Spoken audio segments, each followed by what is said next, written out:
Let's read this as you can follow along.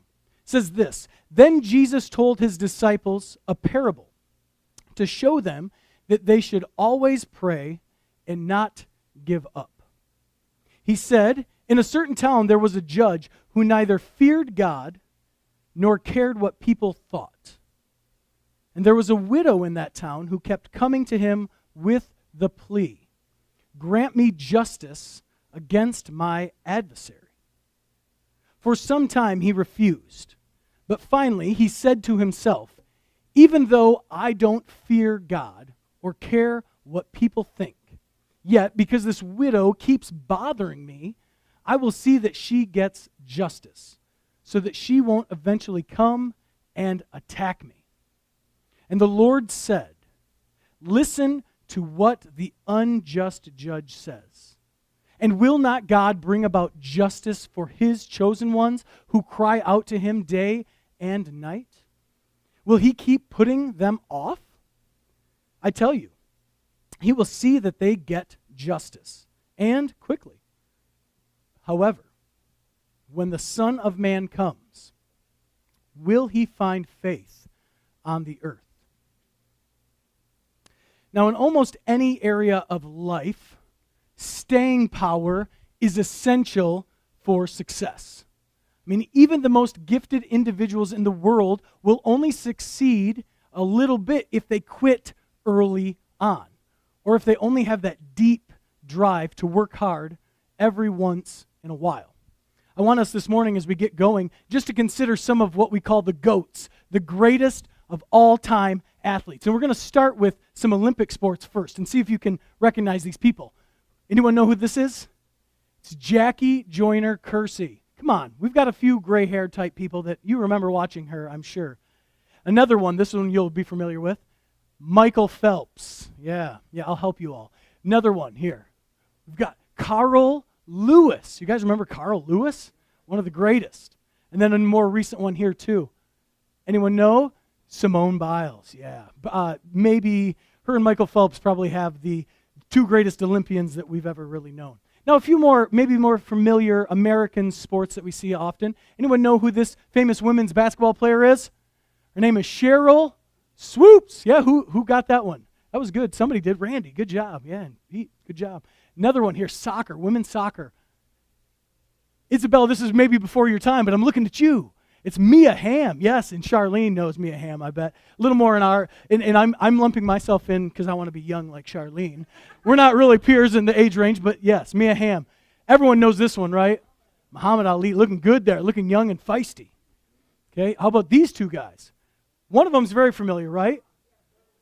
No, not Barry Bonds, but same team. We've got, Willie Mays. We've got Willie Mays and Babe Ruth. Probably, baseball's a tough one. It's a long history. Two of the greatest, though, right there. Willie Mays and Babe Ruth. And then next one, everyone's going to know this one.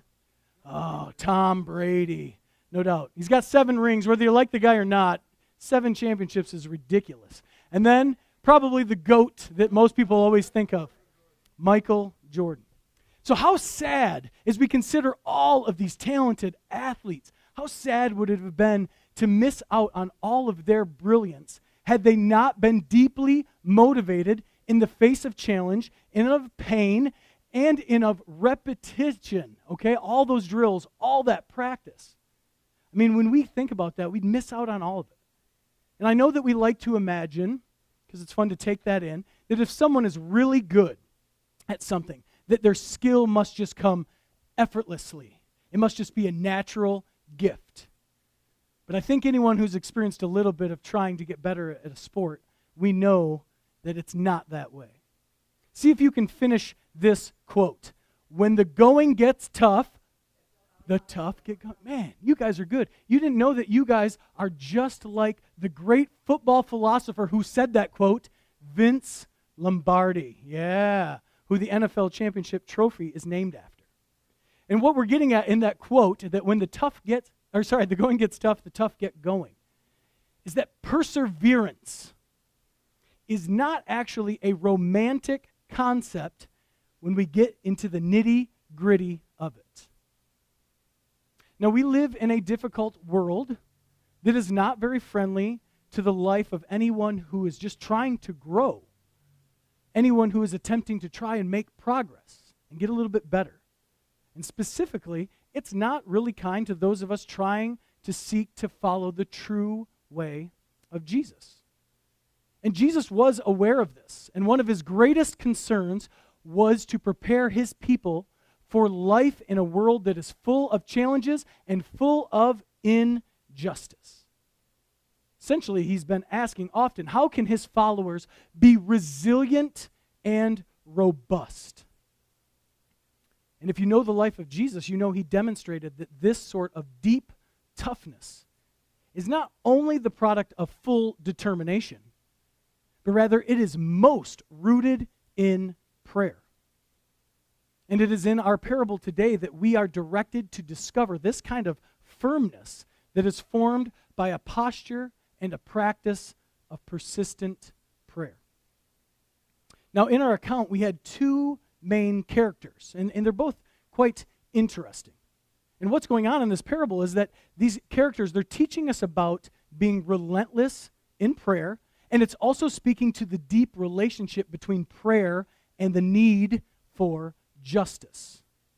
Consider that in that text that we just read, which is only 8 verses, the words justice or unjust appear 5 times. That's significant. And it must mean that that's a significant part of what Jesus is trying to communicate. So as we dive in a little deeper into this story, I want us to look at these two main characters and see if that will help give us a little bit of clarity on what Jesus is trying to instruct his followers on. Now we learn right away that this judge neither feared God nor he respected people. We're told that right away. I mean, Jesus doesn't waste time here. He doesn't waste words. He's not painting a very foggy picture. Eventually, Jesus just calls it out for what he is. He calls him unjust. And in this story, the judge speaks to himself, and he owns the fact that he just doesn't really care. Just doesn't really care. And when you think about a judge, that sounds like an absolutely terrible thing for everyone. A judge that just doesn't care is not someone you would want to be for in court and be dependable on. Those who have authority, those who have power and control that don't care about others, if you've experienced that at all, that's a big yikes moment, right? Not good. And we should be reminded right here as we just consider that one fact that parables were and parables are still intended to kind of shake us up a little bit. So that should get our attention. See, in Bible times, and today even, judges were and are meant to protect justice. They're meant to take care of those that need some help, that need some assistance. In Isaiah chapter 1, verse 17, it says this. It says, "Learn to do right, to seek justice, defend the oppressed, take up the cause of the fatherless, plead the case of the widow." Proverbs 31, 8 and 9 says, "Speak up for those who cannot speak for themselves, for the rights of all who are destitute. Speak up and judge fairly. Defend the rights of the poor and needy." In our text, the judge is not what a real judge should be. He was to ensure the poor and needy were taken care of.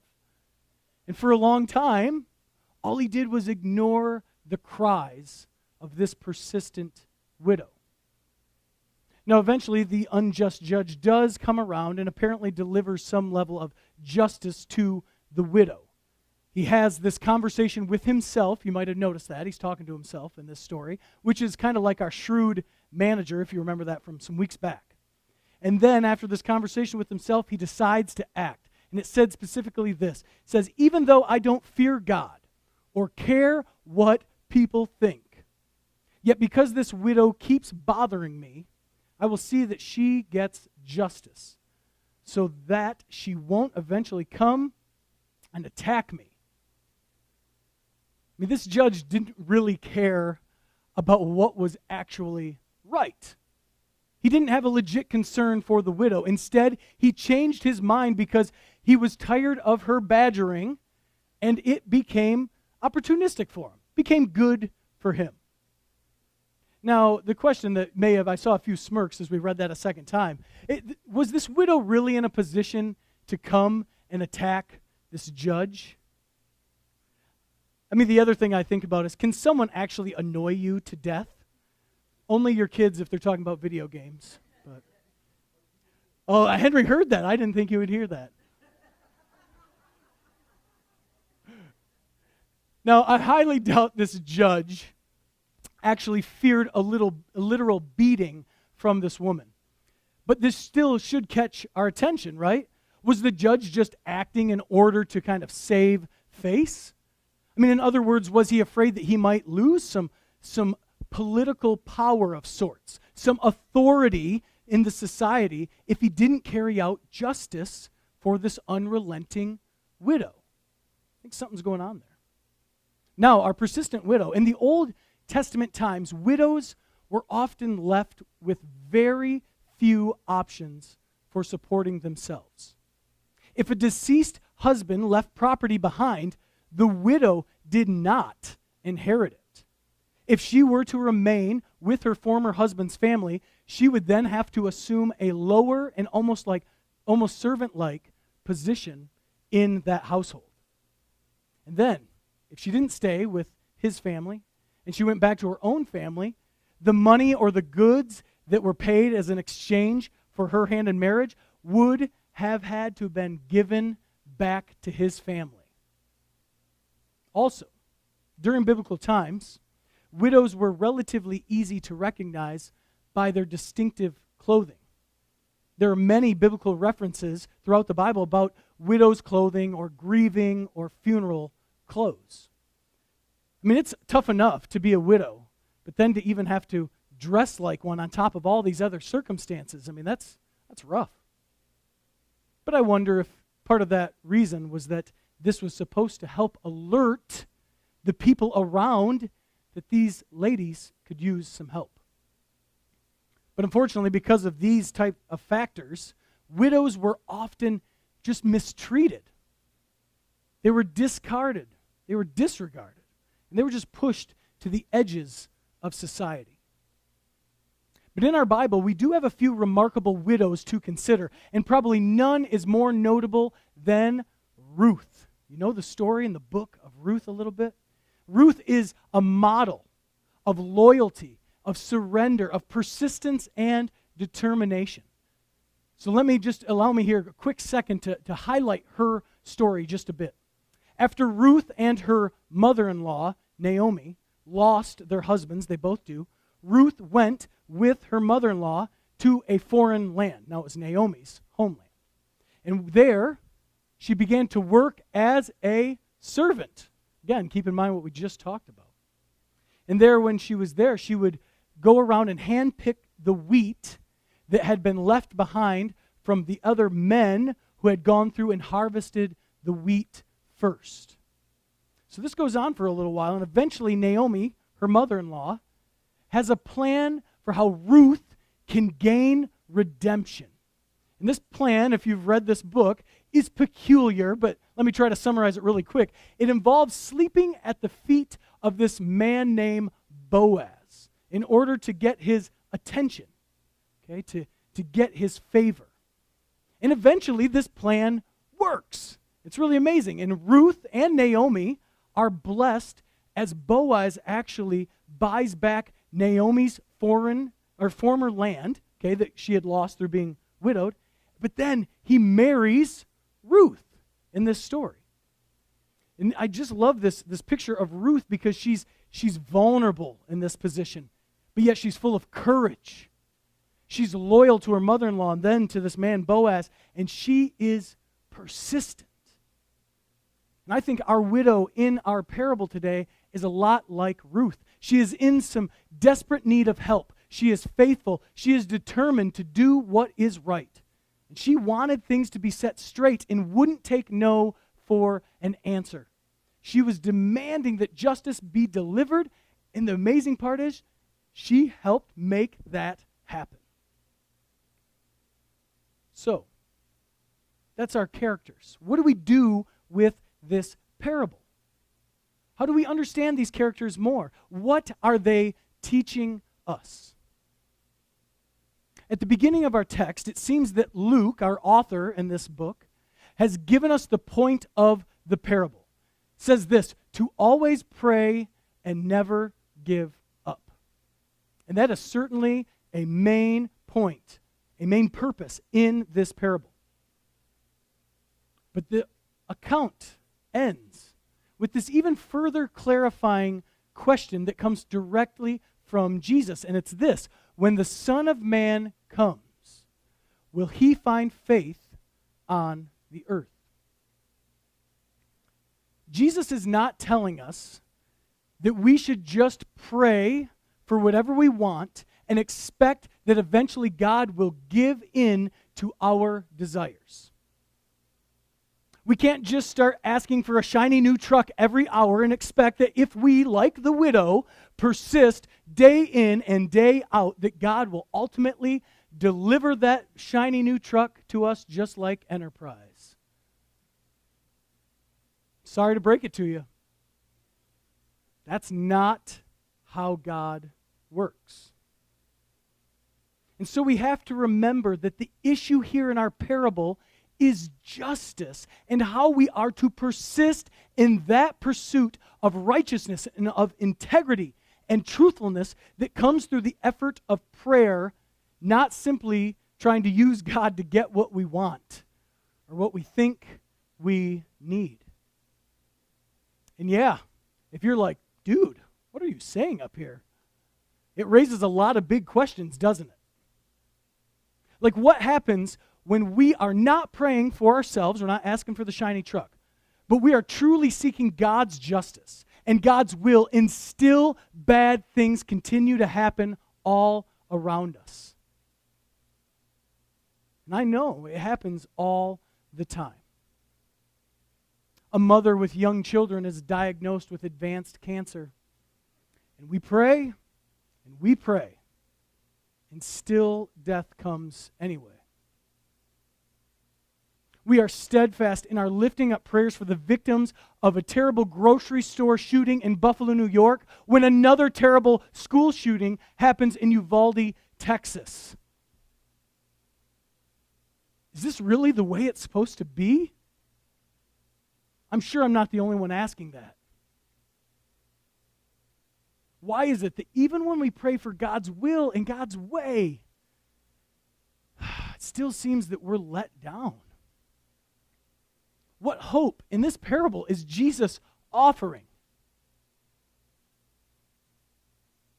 In all honesty, as I sat with those questions this week, I don't really have a great answer to those ones. I mean, so many challenges of life just don't make a great deal of sense. But I do believe that Jesus still has a message of hope for us within this parable. And I believe that it sounds an awful lot like this. It says, unless someone like you cares a whole awful lot, nothing is going to get better. It's not. Now you recognize that it is Dr. Seuss. Maybe Jesus talked a little like Dr. Seuss. Wouldn't that be an interesting thought? But you see, that's why Jesus asks this question at the end of our parable. When the Son of Man comes, will he find faith on the earth? Jesus knows that we deal with so much difficult stuff in our lives, and he also knows that the real sign of faith is that we continue to seek justice. We continue to do what is right and what is good through all of life's highs and of all of life's lows. I mean, that's what Jesus is looking for. He's looking for hope and trust in God's desire to deliver goodness to us and then through us, no matter what. So let's be reminded here quickly. This is a quote I've shared with you before that I've tried to trim up a little for us. What real prayer is all about. It's this. This is from Sister Ruth Burroughs. She writes, almost always when we talk about prayer, we are thinking of something we do. And it's of fundamental importance to correct this view. Prayer is not primarily something we are doing to God or something we are giving to God, but what God is doing for us. And what God is doing for us is giving the divine self in love. For Christians, any talk of prayer must begin by reflecting in firm belief on what Jesus shows us of God. And this means that divine love desires to communicate its holy self to us, nothing less. We are here to receive this all-transforming love. With that fresh in our minds, for each of us, how can persistent prayer, which is receiving God's all-transforming love, how can that help us to build a faith that lasts? I have a couple of last things for us to consider, and this first one is our posture. Okay? And what I mean by this, you can see it there, it's our internal perspective and attitudes, our posture of prayer, because our parable is asking us to consider. It's asking us to really examine the way we have approached this gift of prayer. Because far too often, our posture of prayer is to kind of do the deed so that God will just hurry up and give an outcome. It's this transactional approach in our minds that can just be handled really quickly and even flippantly. It's this idea that I put in the ABCs and God gives the X, Y, Zs, right? And at the worst, and I'm not picking on anyone because, folks, this is my world too, so please don't take this as pointed. It's almost as though we're trying to hustle God a little bit. Well, I do my part, you do your part. Hurry up, let's make this happen. Now, maybe that's not where you go, but perhaps you tend to go what I would say the other way, and you feel that your prayers were unanswered, if you will, because you didn't pray enough, or you didn't pray about the right things. That way, therefore, God didn't come through. And it's this way that we should on ourselves a lot. We should have done this. I should have used those words. I should have done this. We do this to ourselves far too often. And instead of helping those ways of praying and approaching this posture of prayer, they actually leave us filled with more questions, with more problems, with more confusion and discouragement than before, because it turns the focus of prayer all about me. So what is a better posture? And again, meaning our perspectives and our attitudes of prayer. Well, our primary posture of prayer has to be towards God, and it must be of devotion and ultimately receiving. We've talked about this in past weeks, simply doing this during prayer time. We are to receive from God. We should remind ourselves that God is the one who transforms our lives. He is the creator and the sustainer of life, and we are his laborers and messengers. Ultimately, it is his kingdom, and he is the one empowering us through his own Spirit to be agents of change in the world. And so the question we have to ask ourselves about our posture towards God is, are you receiving the divine gift of love? Because if we actually are, there's two things that will lead to in our posture that changes. Again, our perspective and our attitudes will change towards God's family. See, the better posture of prayer changes us to see God's family as a place for teamwork, for unity, for supporting one another, for ultimately loving one another and being with one another so that no one has to be alone. We also take a posture of listening to one another and learning from others. And together, we hear from God as he works in his people. And the other way a better posture changes us in posture and attitudes towards other people is that, like Jesus, it will produce in us a perspective towards other people of compassion and kindness. Our internal attitudes towards the people who are different than us, those who might be on the social edges of society. It changes the way we interact with those who are in distress or in pain, in a powerless situation, maybe those who have lost hope. But you see, this all comes back to our posture of prayer, our perspective and attitude when we go to God, of receiving.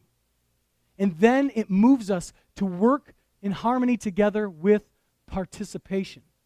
And when I say participation, I mean not just how we feel internally, but then how we actually behave externally.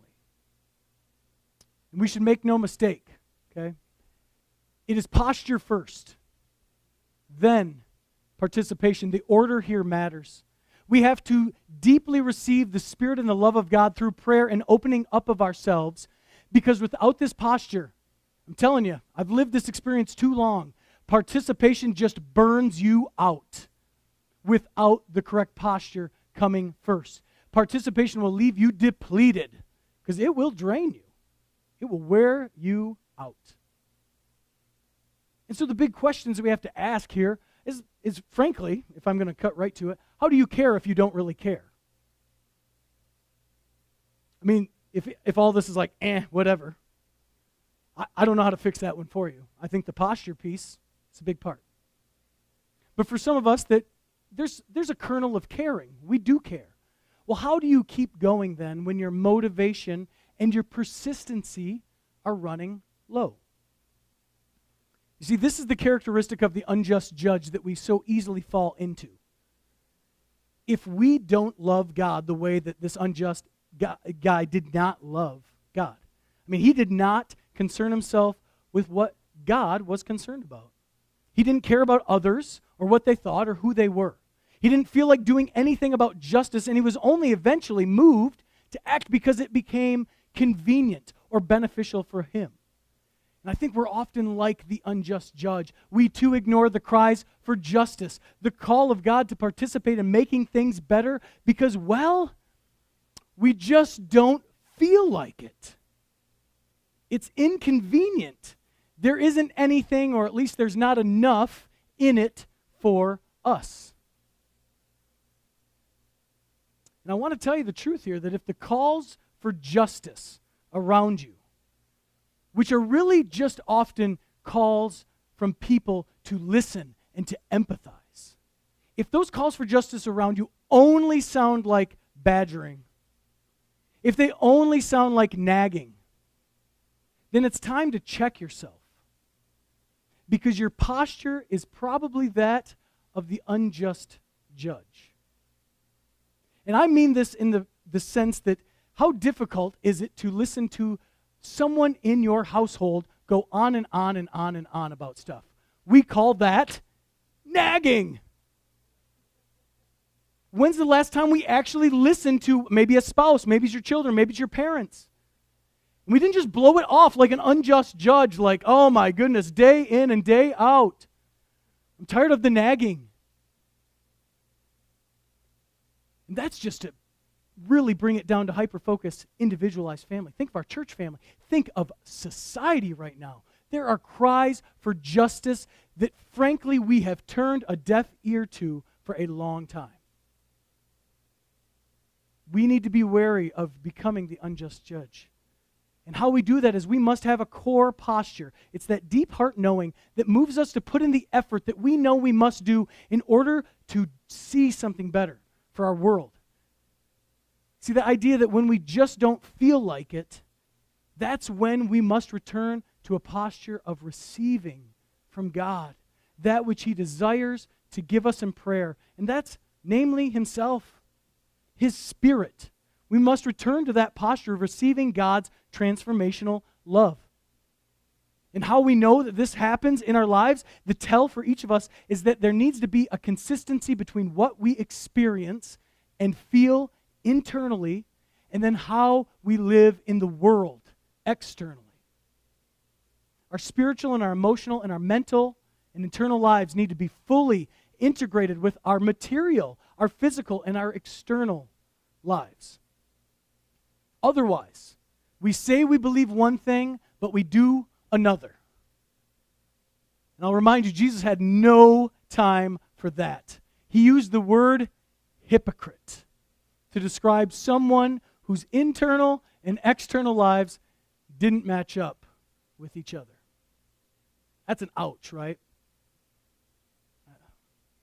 And if we need a model of what this kind of consistency looks like, we've got it. We've at least got it in 4 very detailed books of the Bible. We look to Jesus because he demonstrated what healthy posture and healthy participation should be and how they are beautiful when they function together in harmony. So, perhaps today, as you've re-encountered this parable, maybe you feel like the persistent widow. Maybe you're the one that just keeps going and talking and pleading for and crying for justice, to be heard, to be listened to. Maybe you are that person. You're loyal, you're faithful, you're courageous, yet you continually feel rejected and you feel dealt with unfairly. Folks, I'm sorry that you've been treated unjustly. But I want to encourage you, don't give up. This parable starts with the call to remain vigilant in praying. Don't quit. Hear the words of Jesus who said this. He said, "And will not God bring about justice for his chosen ones who cry out to him day and night? Will he keep putting them off? I tell you, he will see that they get justice." Perhaps today you do recognize yourself as an unjust judge, one that is relatively comfortable and not prone to give effort for the benefit of others. You're not particularly concerned about what God is calling you to be. And I ask you to just consider, how is your posture? When is the last time that you truly experienced divine love? I want you to be encouraged to open yourself to God's gift of this all-transforming life that he offers, so that your internal posture can begin to fully match up and live in harmony with your external actions. Then we have just judges. And we don't need to even refer to a persistent widow. It's just a sister or a brother. And there can be that kind of harmony here in God's family and certainly into the world around us. Let's pray. Heavenly Father,